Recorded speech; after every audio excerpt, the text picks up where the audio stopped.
Greetings. When we last left our heroes, they had been they had some downtime at the Laurel Vineyards and prepared themselves for the next mission that Lady Laurel was asking of them, which was to accompany her to a party at Lord Voight's manor. Of course, this whole thing is just a ruse, a way to get someone into the cellar to unbar the cellar door, allowing Rorik to infiltrate the manor and hopefully get some evidence that points ties Lord Voight to the kidnapping of young Zachary Laurel. That's where we left off. Welcome to episode 27, Party People, Part 2. So,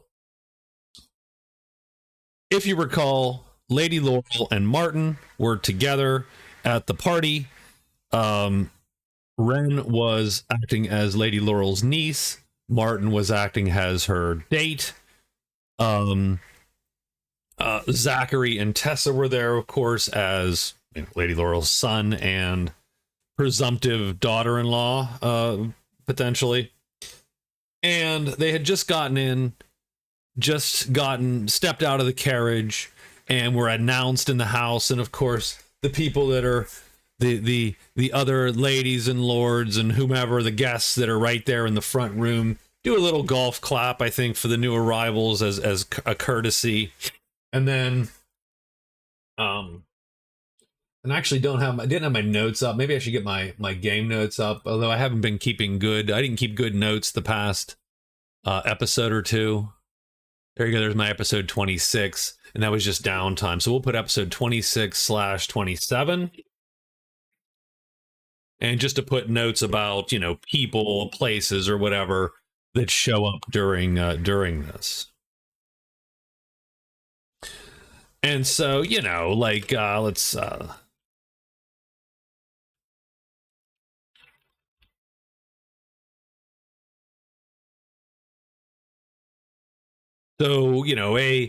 a slightly heavy set older lady, bustles up very quickly to Lady Laurel and is like, "Oh, I'm so glad you made it. These things can be so dull. Who's this on your arm?" My lady, my name is Martin. Oh, just Martin.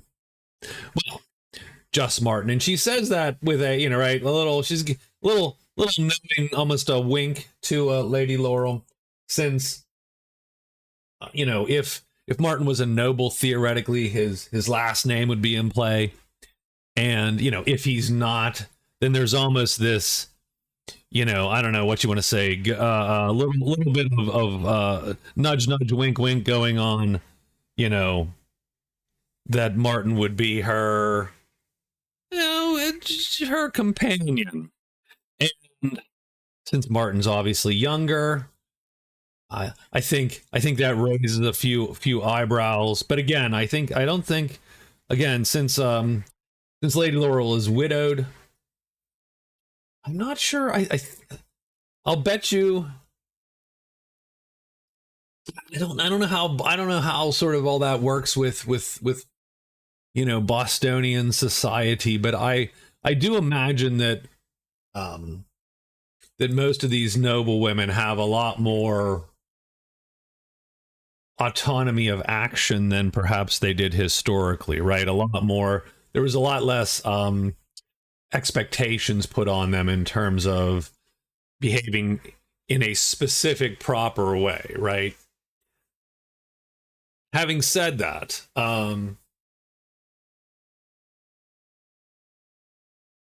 I think Martin will use this time, since, she will say, well,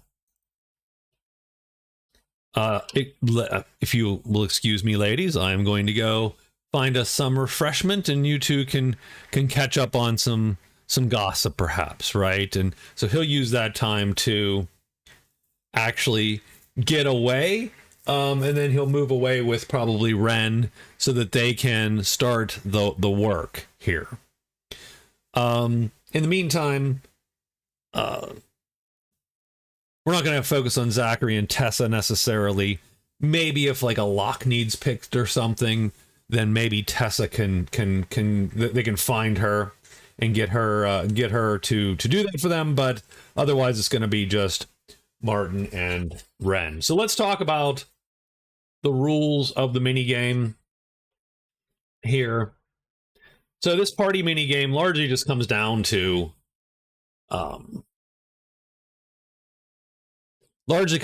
trying to reduce the alert number to the point where we're comfortable making a random roll against it. So there's two goals here. One is to find the cellar door. Not super hard to do, but but the party, I don't imagine, goes back into the kitchens or the service area or whatever. So they sort of have to get themselves to the place where they know, okay, that's where we need to get to. That's the cellar door. And the second thing is to move that alert down to the point where they can then make an approach to the cellar, get into the cellar. To do that, I'm going to roll a d12. When they decide to go for it, so we're gonna simulate it right now. When they decide to go for it, they roll, and if they roll higher than a 9, higher than the alert value here, they make it. And if not, they are thwarted by somebody, a guest, a guard, a servant comes out of the basement, right? And they have to turn away real quick, or whatever, right? Grandma's there. If they roll less than their exposed number, it's obvious what they were doing, and there might be repercussions one way or the other. They rolled a 3. In this case, they would have failed, but not been exposed. However, every time that you fail, both those numbers go up by 1. So you can't just spam tries. Instead, you have to do different sort of moves, quote unquote, and we'll use that in the rough Iron Sworn way, right? You do different moves. Those moves largely come with skill tasks, skill checks involved, and maybe, could be a little role play scene or whatever. But those scenes then have the potential to reduce the alert by 1 or more, or give you some other benefit.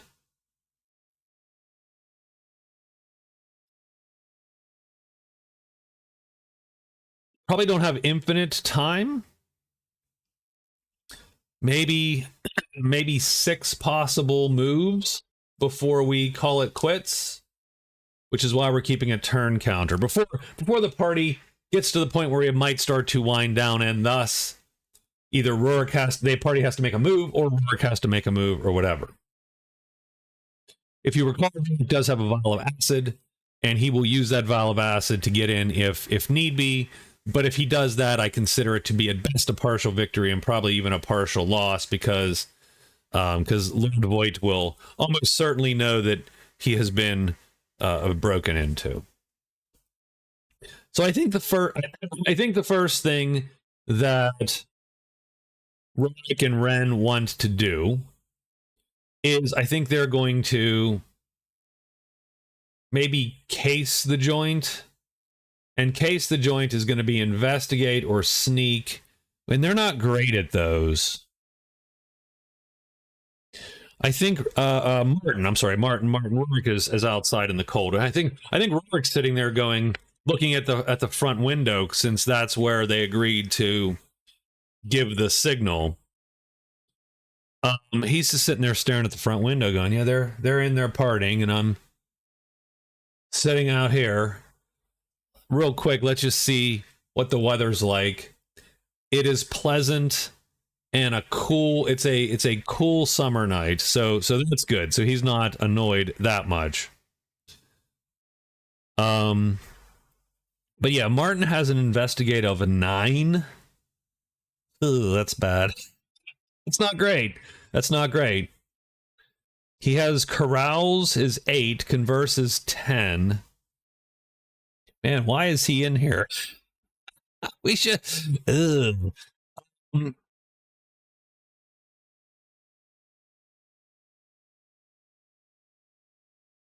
But he does have knowledge of nobles and noble houses, etc. So that at least gives him a tiny bit of leeway on some of these.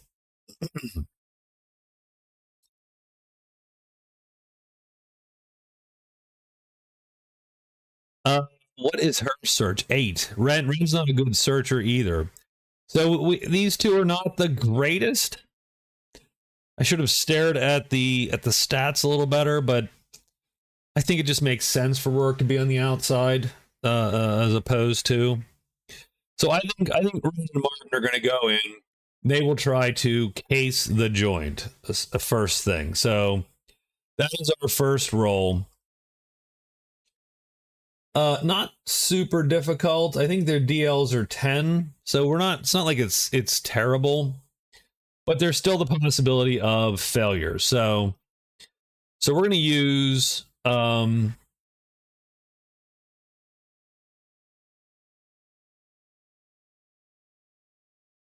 I tell you what, we'll start with our strongest. We will not case the joint. We will mingle. And mingle will allow Martin to use converse. And his converse is a 10. So his converse is a little stronger than his investigate right now. So where's his converse? Converse is here. And there, I just highlighted the whole thing. That's clever. His converse is a 10 versus his investigate is a 9. So let's use converse first. And we will go and we will talk and we'll chat up some of these old biddies here and see how that goes. So we're 10, so we're even up on converse. The DLs are 10s. We are even up. -4 is not going to succeed.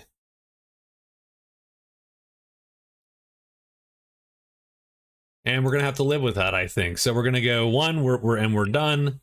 And now we're going to roll an event, and the events are going to be on a D20, which I'll have. Well, I'll just roll right here. Well, yeah, sure.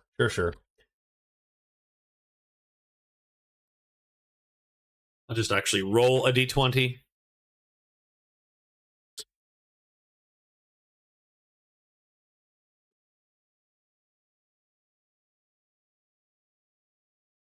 Interesting that the early ones. A little early for this. So I'm going to roll again. Just GM fiat. We'll get to Oh, jeez. Okay, that's pretty awful. Okay. Okay. So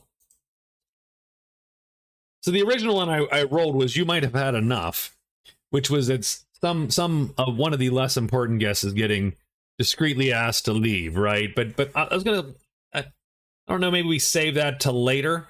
Instead, we got you. You look familiar, and so I'm gonna roll 1d12.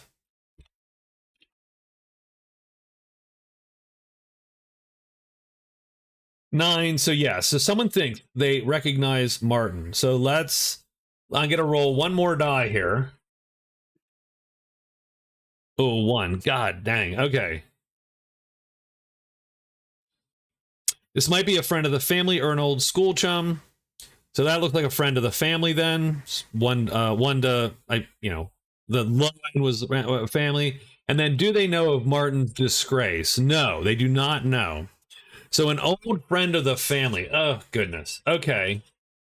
I'm gonna roll just a d12, sort of young. So that throws my entire game into a tizzy because now Martin has this whole other thing to deal with. There you go. Young or old, so we'll go down. It's going to be Martin's age. Up high, it's his parents' age. So up high, so it's his parents' age. Not a member of the family, I don't think, but a friend. But a friend of the family. So okay, so party game, mini game. Turn 1. And we're going to say right off the bat, they try to mingle and fail.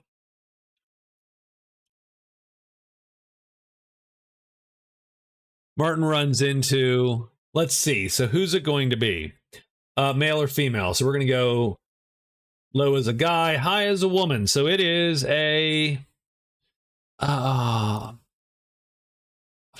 know, a dear, dear friend of his mother's. A dear, dear, dear dead friend of his mother's.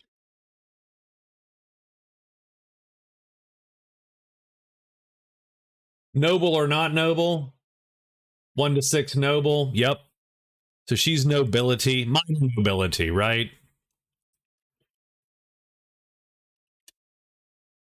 Lady Grayson. Ah, dear. Martin, is that you? Martin Best. Oh my goodness, is that you? And so she is coming up, probably holding the glasses, right? The spectacles on her face, right? With the, and she comes up and she's like, oh dear, it is you. And Martin is trying to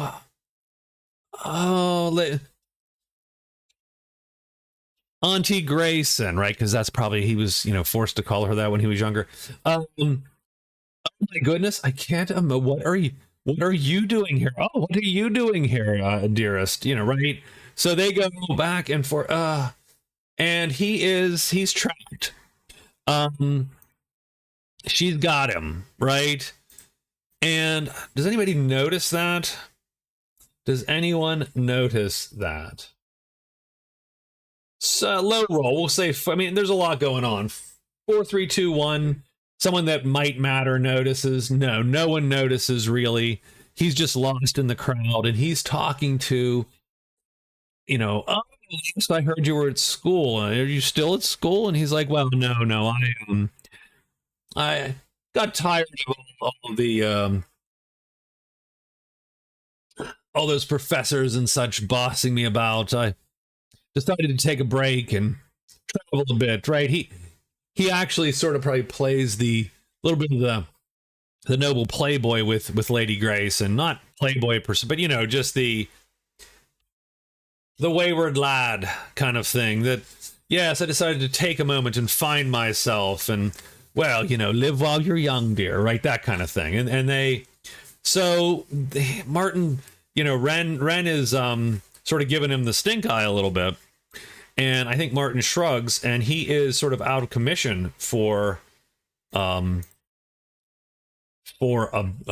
you know, at least the next turn, as it were.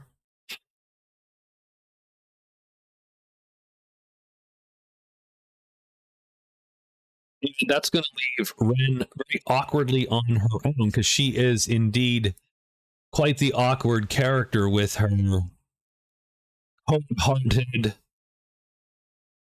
you know, with the runes tearing at her mind a little bit.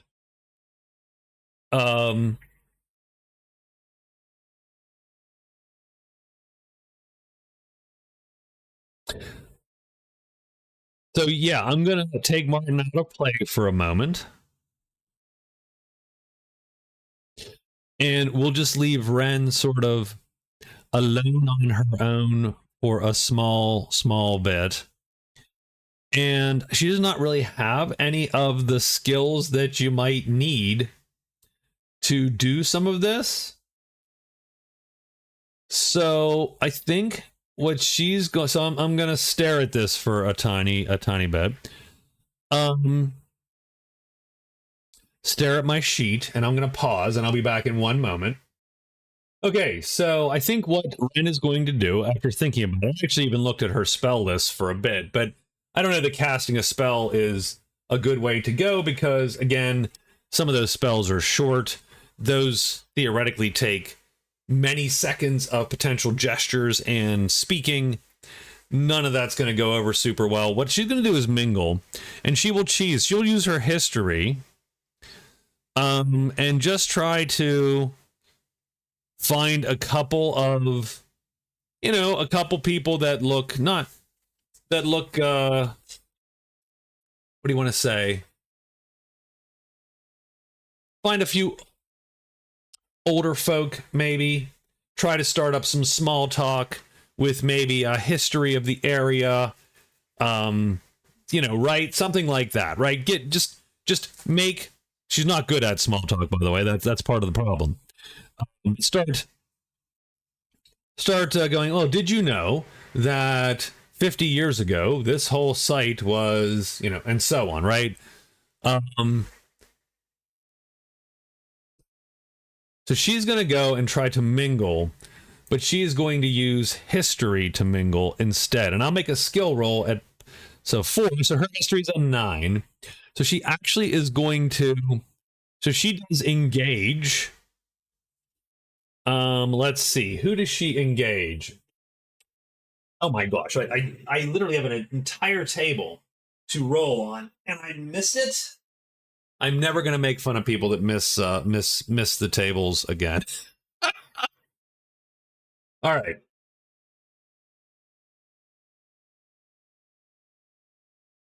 Oh my. Okay. So she gets and mingles in with a small group, which includes Madame Brigitte Voigt, who is, of course, Lord Voigt's lovely wife, whose singing is renowned with the local folk here. So we have turn 2.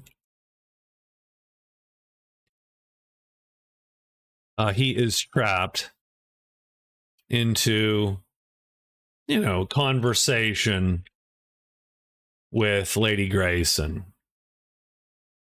And Wren tries to mingle by, citing history.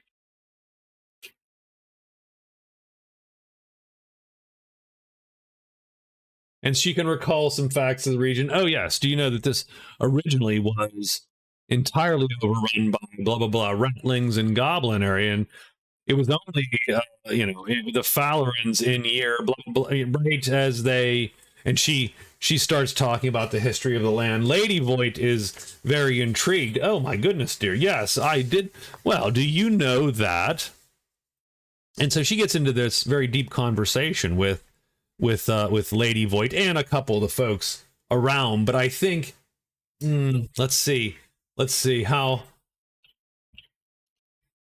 Yeah, Lady Voigt sort of gets into this conversation.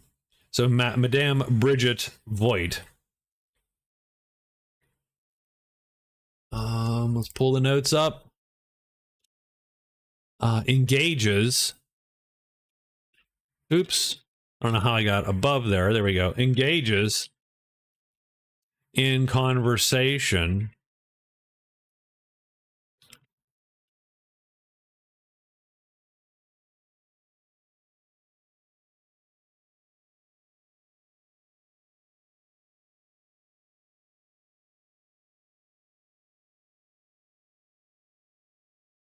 about the land, the history of the land.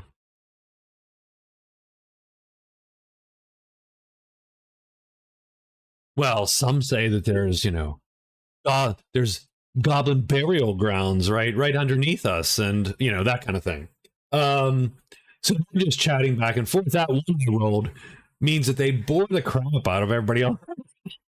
So that group leaves. So I'm going to say a couple things. I'm going to say, first off, so I get to roll a d12 now for her, because she mingled successfully.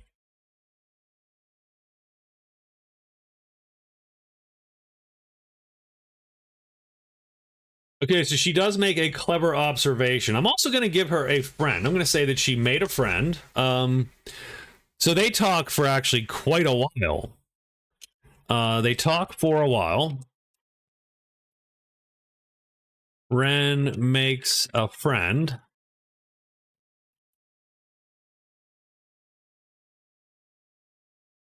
And gets an observation.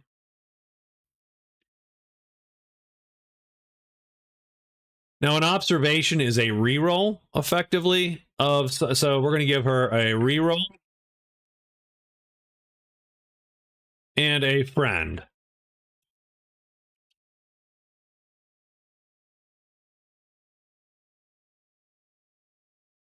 Now, whether that friendship lasts through them infiltrating the house and, you know, right, whether that's a different story. But for now, and that friend can bail you out of something, right?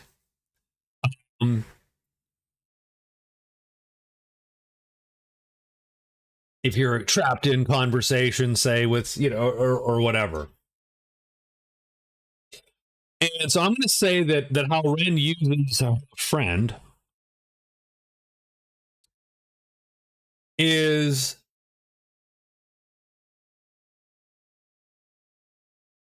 well, let's see. How could she utilize that?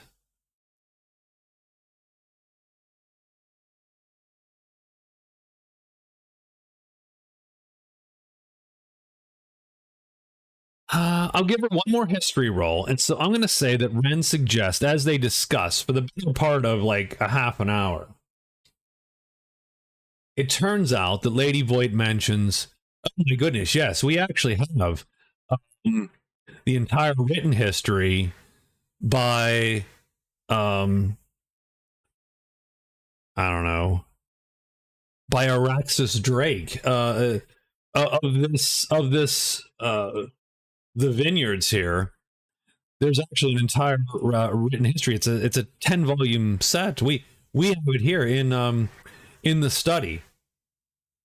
And so I think Wren's gonna fire another history check. Probably only DL8 though. We're gonna give her a DL low, and she succeeds. Oh my goodness, I would love to see that. Would you? I mean, I don't want to impose, Lady Void, but do you think I might be able to just steal an hour with those books? And Lady Void is also a history buff. We're gonna go with it. Also a history buff, and so she is absolutely sort of tickled that someone cares. And I think that's so. She's like, absolutely, right? And so she is going to take her through the first floor here a little bit. That's where she gets the clever observation. So Wren actually mentally marks, where all the rooms are. So that's her observation. And she is going to get a moment alone in the library, in the study down here. So let me put Wren. So I'm gonna game note this up.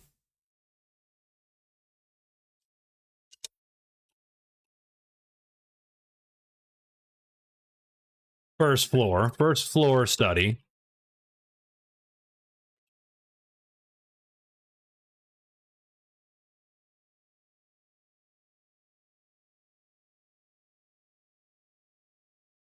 Lady Voigt agrees. And now Wren is alone. Study for something, 30 minutes or something, right? So what does that do for her? So Lady Voigt's like, well, I need to get back to the party, but when you're done, just lock up, right? Or that she does give her that kind of thing, right? And perfect. So I'm gonna give Wren the ability to maybe do a search, and maybe she can utilize her moment alone here to then find the basement door. So her search isn't great. She has an 8 because she doesn't actually have any skills that are useful for search. But I think she is going to... Yeah, so she's going to take a shot at finding the door. So she's going to, once Lady Void is gone, she waits maybe 10 minutes. She does look at the books real quick. Just to, right? Have the ability to oh yes, oh my goodness, and the illustrations, right? That kind of thing. She has something to mention when Lady Void asks her about it. but she is going to then slip out, look down the hall, look both ways, and I'm looking both. You can't. I turned my webcam off for this, but you see, I'm looking both ways, and she heads out into the rest of the first floor, keeping to the quiet rooms, and hopes to find whatever the servant entrances are, the kitchens, the door to the basement. So let's use her search. We're rolling against a DL10. We roll +6. So what that means is she gets a 14 to DL10. So we're going to mark Wren. She's the hero right now. Found the door. So they have found the door, which means exactly what that. So they know where the door is. So they can take a shot on goal when they would like to take a shot on goal. And I do apologize. I've watched some of these videos, and boy, I just jump around. It's like watching me work in Word documents. I think I feel a little bad. But here we are. Wren uses this time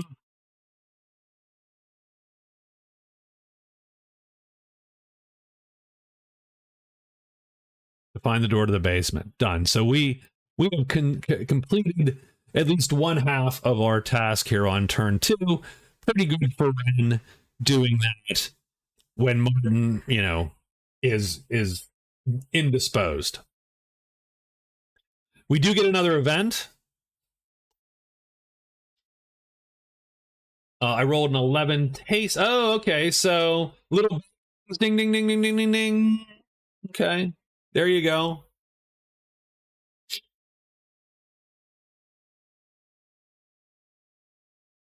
That stinks a bit, I will say, for the Scooby Gang here. But that's okay. We'll take it as it goes. And she hears Lady Voight's voice, and probably has to do a quick duck just off to the side or whatever. Into the hallway, because a couple of the servants are rushing back and forth in the cellar as they're trying to set some stuff up.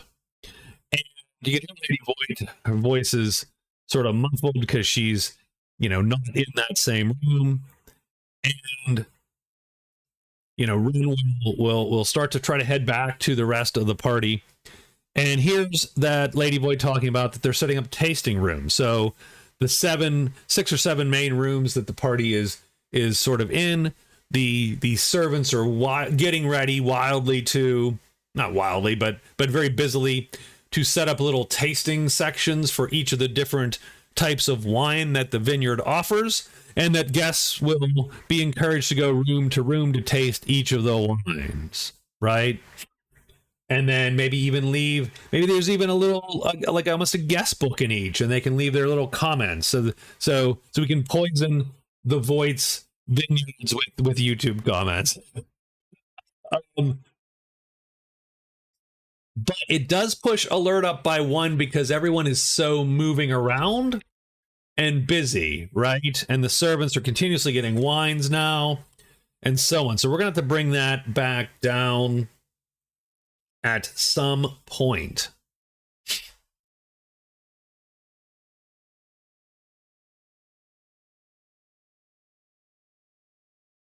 Because you still can't get, we've done all the things, but we can't get down there yet. We're going to need to but we found the basement. So that means we can literally just worry about pushing this thing down. So then finally reunites. He's like, "Oh yeah, sorry about that. Lady, that's Lady Andra Grayson. She's like, she was my mother's best friend from years back.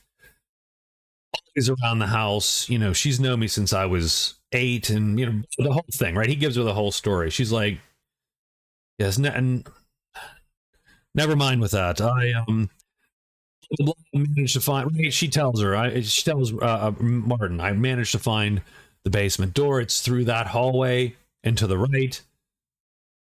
But the servants are crawling all over it because they're setting up these tastings and so on. And yeah, and Martin's like, oh, that doesn't, you know, he also probably realized, oh, that doesn't look great simply because, um, you know, just too much activity, right? So they're going to work on getting that and pushing that down. So I think they're going to.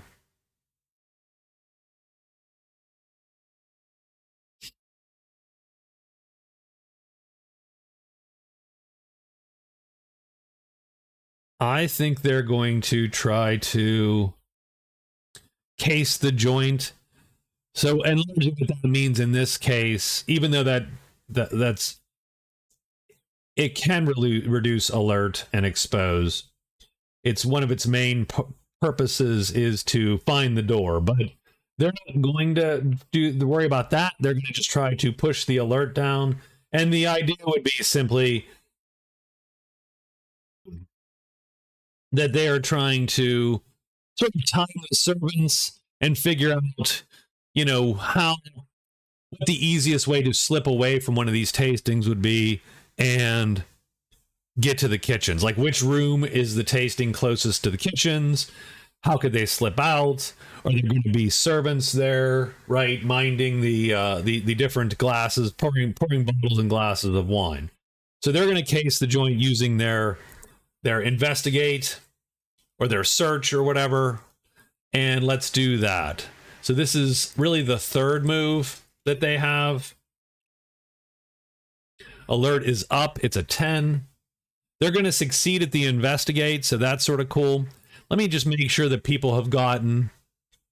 So he's going to get one of these. Wren is going to get a history check.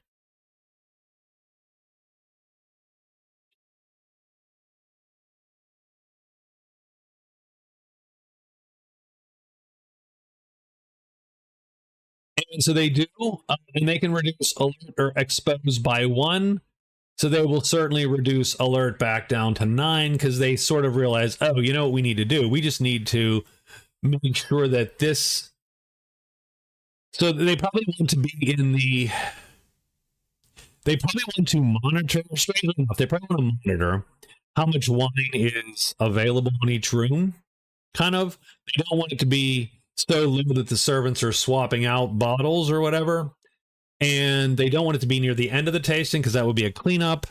So they want it to be sort of in the middle, but under, you know, I don't know how they're going to. There's probably 6 or 7 of these rooms, so they'll probably move around the rooms fairly quickly to see. Yeah, we think we can, you know, make. We think we can go now, and there's not a chance that a servant's coming up from the basement, that kind of thing. So the long and short of it is they do reduce alert by 1 by turn 3. That's great. And let's see if an event can give them a little bit of opportunity here.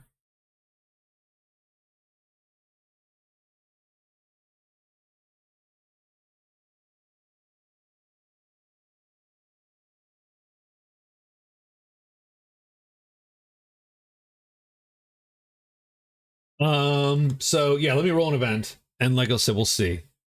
Life of the party. Okay, well that's interesting. So as they're doing their tastings, so I will let me mark turn 3 here. I'm going to pause. So as they're doing their tasting, they hear a little bell ring. So, I mean, I assume most of you have been to a wedding, you know, and of course in the U.S. and I don't know if where else, right? That someone might start pinging their glass, right? So, right, and when they ping their glass like that, and I don't know if you heard that because I have noise cancellation on. So you hear a little ding, ding, ding, ding, ding, right? When someone does that, the bride and groom are supposed to kiss. Now, I figured what we would do in Bostonia, we would not. It's not that you need to kiss, but the idea would be, or if someone gives a toast or a speech, right, that would be a more universal sign that someone in the party is essentially calling for someone else at the party to entertain the hoi polloi, right, to entertain the masses. So it will typically be done by an honored guest or one of the hosts, and they will then point to someone and say, oh, goodness, Martin, tell us that story about that time you blah, blah, blah. And then he would tell, and of course the idea is that he has the rapt attention of the group. Technically, anyone can do it, but it's probably considered gauche if you're just a guest and you don't know, like you don't know anyone at the party or you don't know any of the hosts, because the implication if you do it is that you are bored or that you think the party needs to be livened up. So you might get away with it once or twice, you know, or whatever. It's you know, right? But you might you run the risk of offending the host. Now, whether or not you do, I don't know, right? That's a different beast, but someone does. So let's see. First off, I gave a 3 in 12 chance that it's a PC or one of the PC's like buddies that they asked, right? So we're going to roll 1d12 first. On a 1 to 3, no, it's an 8. So it's a rando. But someone's asked to give a story or give a speech. So someone asks, Lord Voight, right? They do that. Lord Voight, please tell us. And so again, because they've engaged the host and probably know the host, I'm going to say that that's probably not offensive. If that makes sense. So it's going to be, so who does it? I actually have a list of quote unquote NPC names that I'm using here. I'm going to say it's a merchant. Samuel Bitter is a merchant friend contact of Lord Voight's. He probably owns and operates the... He ships all the wine for Voight. Lord Voight, you must tell us. If you don't remember that time that we were shipping your whatever it is, you know, your 750 vintage, and we had the worst weather, and we had to figure a way to write some random anecdote. Let's see, what would a good anecdote be?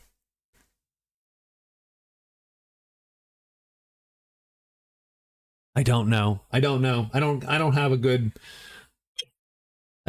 one. I'm sorry. I'm not. He asked him to tell.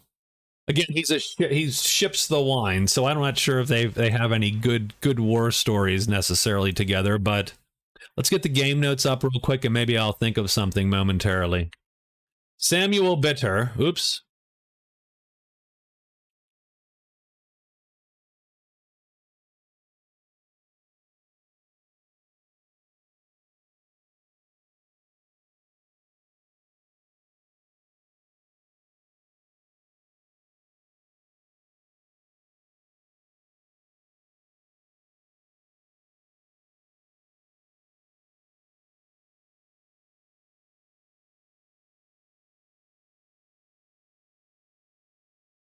So he has to tell the story of when they were waylaid by bandits, and they were carrying the full load of one of the most expensive vintages of wine that Voight produces, and had to convince these bandits not only that Voight wasn't a noble, that they were actually peasants, and that they were essentially carrying vinegar. Right? So he had to convince these bandits that what they were carrying was mostly valueless. And he did.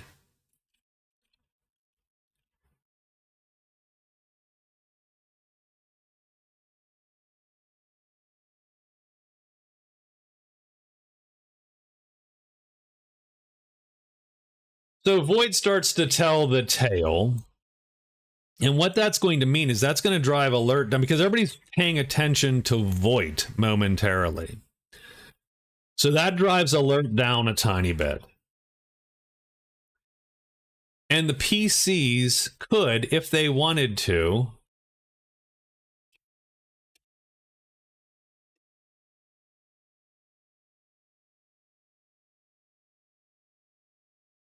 PCs could now call for a story now that they've heard it go, and right, they've heard it happen. It's like, oh, we might be able to do that, right?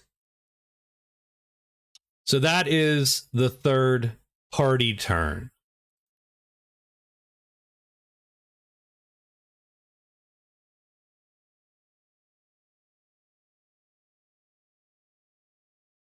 So down to 8, that's actually not bad. So you actually have a 1/3 chance of getting in. They could do something. They could like make a scene. Excuse me. I suppose they could make a scene, because that can drive it down by 1 to 3 even, but only for 1 turn. So you get like 1 shot at it.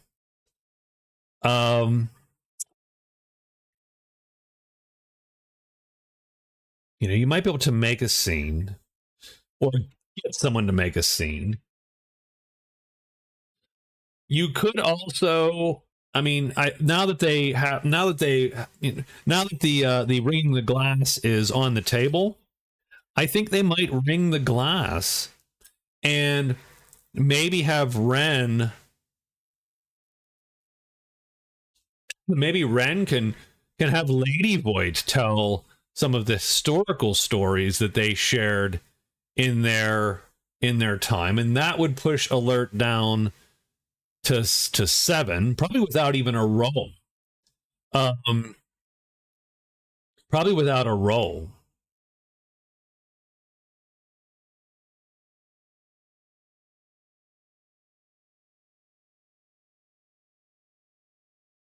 The problem is you can go to 7, you can go to 6 maybe, or maybe, so on turn, like the idea would be on turn 5, you're going to have to do something big to make, you're going to have to make a scene, quote unquote. So turn 4, you get it down to 7. Turn 5, you make a scene and hope to drop it down by 2 or 3 to get it down to 5 maybe. And then you're going to have to go for it on 6, I think.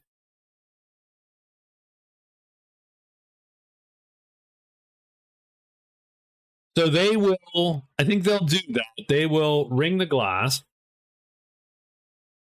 Wren calls for Lady Voight to give a, to tell her the history story there.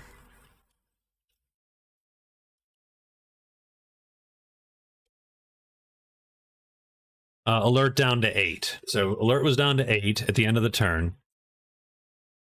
And then on turn 4, we ring the glass.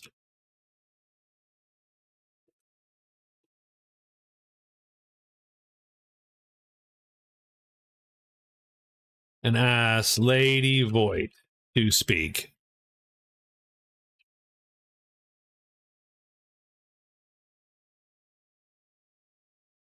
To push alert down even further.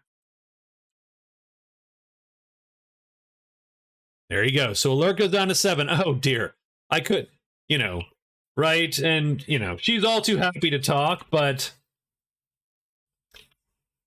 but probably that's where it starts getting a little clunky in terms of, continuously ringing the glass. Like if you do that at a wedding, keep ringing the damn glass, everybody's going to look at you funny. So same thing here, right? It's been done twice in the past 10 minutes. So let's see if there's an event on turn 4. And oh, I rolled it.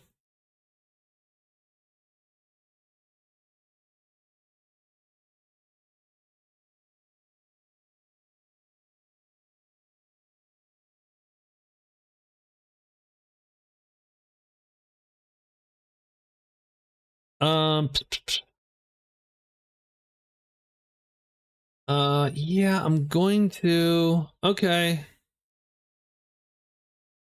Oh, okay, that's okay. So I this is the one I postponed earlier. You may have had enough. So there you go. So one of the less important guests, so they notice one of the less important guests is being asked to discreetly asked to leave the house by servants. So a couple of the servants And this is not a noble. They wouldn't do this to a noble. This is probably one of the various workers or their families or whatever, right? And they're just being they've obviously the wine tasting has gone to their head, and you know they are being asked discreetly to pack it up and leave. Now, because the servants are otherwise distracted, that's going to push alert down to 6, but only for the next 2 moves. But that's okay because we'll be done by then. So there we should really consider taking advantage of this situation, and seeing if we can't get someone to cause a scene or a distraction.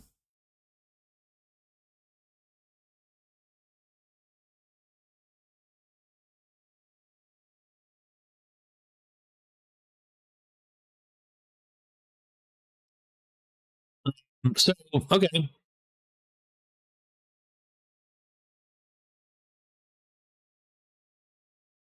So yeah, that's it for 4. Turn 5, I think we would want to cause the scene. Causing a scene is acting, fast talk, or persuade. Now, don't get me wrong, Martin can definitely do persuade. He has a persuade of 10. I'm actually thinking if we can just get Wren outside or out of sight for a moment,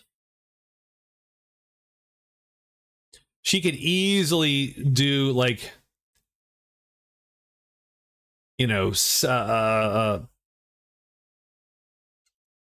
do you want to, like, even a small, maybe a tiny fire or something? Maybe, I don't know. I that makes me a little nervous. That sounds like that could go wrong. if it sounds like it could go right or wrong, right? It would definitely cause cause a disturbance, and definitely get the attention of people.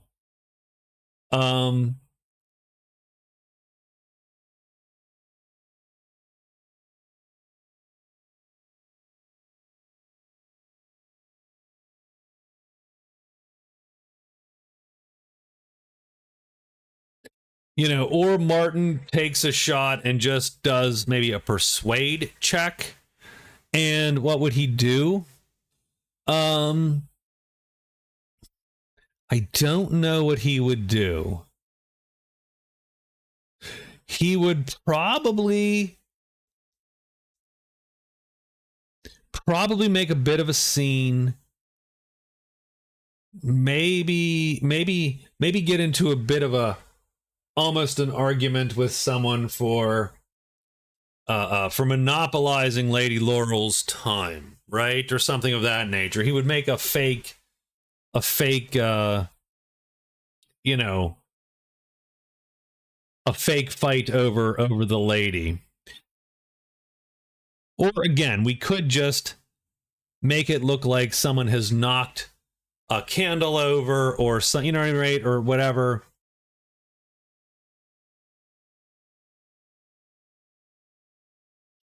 In any case, we'll have to, because arc is a word, produce sparks that do no damage but can light flammable materials. So she can literally speak a word and cause a small fire for all intents and purposes. So I'm going to say 1, 2, 3. We go with Martin, and 4, 5, 6 on a D6. We're going to go with fire. Martin. We're going to do Martin. Martin is going to, he's going to find someone and write.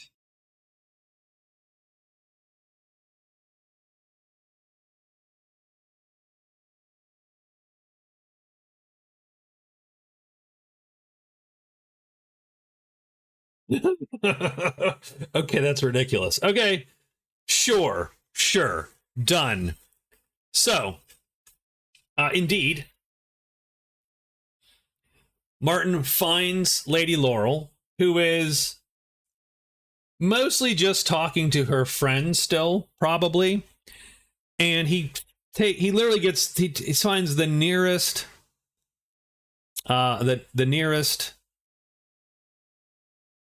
dude there, and he is going to tap him and go, "Excuse me, sir, but I have to say that I've taken offense that you are making lascivious eyes at at my date, right? That kind of thing." And so he turns around, this guy, and he's a brute of a man, calluses on his hands, couple scars on his face. Like, this man's been through it. And so I said, I made a quick chart of like 20 NPCs. Mostly they're just names, but some of them are actually NPCs that quote unquote matter. And I rolled, and this one is Edwin Torch. He's the leader of the press gangers. Now, no one knows that necessarily.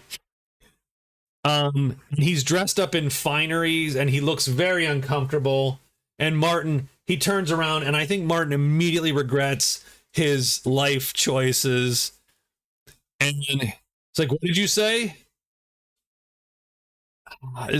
Can Martin hold on to this? I'm gonna make the persuade check right now. I think he's persuading himself not to simply bail on this. Oh, he's like, "I said, sir, that I do not appreciate you staring at my lady like that. Look, kid, I wasn't staring at your lady. Okay? She's a little old for me. Just leave me alone." Now, Edwin doesn't want to make a scene either, though, right? Because Edwin he's a peasant, effectively. B, he's a criminal. Now, again, it's not widely known he's a criminal, of course. He's here through some machination where he, is making some deal or right with Lord Voight. I mean, it does lend a lot of credence to the fact that maybe the locals are correct that the Voights were behind the kidnapping. So I think Martin presses his momentary advantage because this guy doesn't want to engage, and so he does, and so he is making the scene. He does successfully make the scene. What that's going to do is that's going to reduce by 1 to 3. That's going to reduce our alert for 1 to 3, but for a turn. So literally for turn 6. So we're going to roll 1d3. We roll a 3, so alert goes down. Now again, so it goes down to 3. So that's good. That's a good thing. So we push that thing down, and I am going to roll a d12. Oopsie. I don't always do that. I'm going to roll a d12 on a 1 or 2. I think maybe this all goes poorly, though, for Martin. No. So in other words, this guy doesn't deck him, for instance, right? He doesn't push it too hard. It draws enough noise that, a lot of folks start to mill into the room, maybe, right? Now, in the meantime, Ren's going to have to make the move, I think. We do need one more event, though. The event on turn 5 is going to happen before we get to make our final move. And, oh, shit. Excuse me. Okay. Great. Fine. So, Martin is in the front room, and he is he's like, and the guy's like, "Look, kid, you're going to get your hand off me, right?" Because he's poking him. He's doing the poking thing. Martin might have taken it one step too far here, but he pulls away. And all of a sudden, someone comes in the front door, looking rather agitated. I'm going to say that Torch also looks a little bit surprised and a little concerned when this individual comes in the door. Someone's disheveled a bit, comes in the door. Torch looks around. Just, and Martin's doing the pushing on him, right, a little bit, and he just grabs his hand. And he's like, "I'll deal with you later." And he almost throws his hand down. He like puts his, and just steps away from Martin. And then he heads into the place. Martin is sort of vaguely looking over to see, well, what the hell was that? And they go to Voight. And all three of them head upstairs.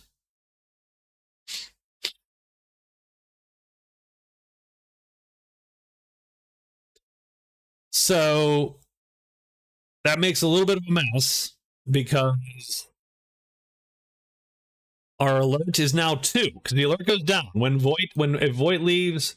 The alert went down to 2. That's great. The alert's 2. That's actually a very good number for us. But they're all up. But you've got at least 3 guys upstairs right now. So I think I'm going to spend on. So that's turn 5. On turn 6, Wren is going to go for it. So she's going to roll 1d12, because this is the last turn where we have this number. Otherwise, it goes up at like 5. A lot of these things expire. So a 3 or above, and you're in. We roll a 7. She gets down to the basement. She unbars the basement door. They make the signal. Rorik sees the signal and heads to the basement door to enter the basement. But we do have a problem. So here's the question.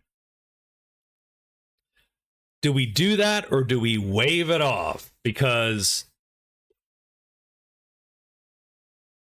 so remember, Wren was doing this while Martin was sort of poking at Edwin Torch. I'm going to say that on maybe a 10, 11, or 12, Martin will get to Wren first, and then a decision will be made. Otherwise, things will be set in motion by the time Martin can tell anybody. 10. Okay. So he does get her right before she gets to the basement and relays the fact that Torch came in. So she didn't know. He didn't know who Torch is, but gets that this mysterious stranger came in, took the guy he was picking a fight with. They went to see Voight, and they all went upstairs.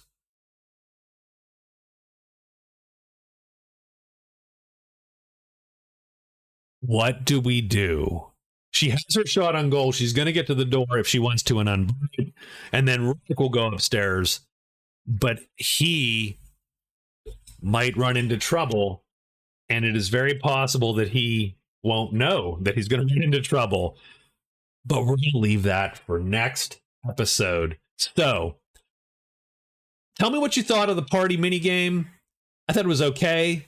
I think the result was fun at the very that last turn was pretty fun. I probably could have got a little more into some NPCs or whatever, but I thought we did okay with that. Tell me what you think. We're gonna pick this up next episode and see what the group does, and then see what Rorik does. But we will catch that. We'll catch that next time. Thank you very much for watching and listening. Please like these and subscribe if you would. Leave comments. They all help. Thanks a lot.